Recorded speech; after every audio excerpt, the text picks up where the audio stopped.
جو استری منو به هم میزنی، دارم استریام میکنم. خب میاد جو استری منو به هم میزنی.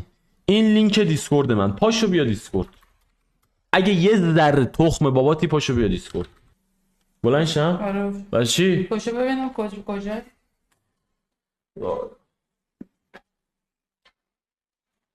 یتیم مونده، بی پدر مادر یتیم مونده. اگه ننه داری تو هم ننه تو بیار. به قرآن اومده بود دیرو خونه تو بریزه. هیچی ما نمیترسیم، دیگه تو میدم. یه سگ کمتر شد ننه باباتم به یه چیزی برسن. گمشو بگو، گمشو برید شکایت کنه، بریم دادگاه تمام شه، برید گوه. بیا گوه نخور، جاکش پدر بی ناموس. سگ نصف فامیلای من تو جبهه خون دادن، تو اومدی با ما در بیفتی. ولش کن، این اصلا لیاقت نداره. از خونه بیرون نمیاد یارو. میدونه بچه خونگیه بابا، تایی خونه معلومه چیکار میکنه. تخم سگ. بابا تو نیا. تو نیا. تو از جون مادرت بابا. تو رو قرآن اصلا قلبت خراب شد. چی میگه؟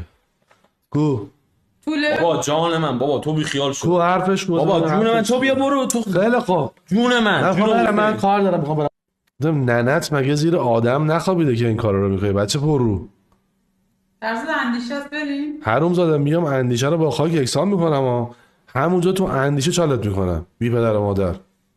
بریم.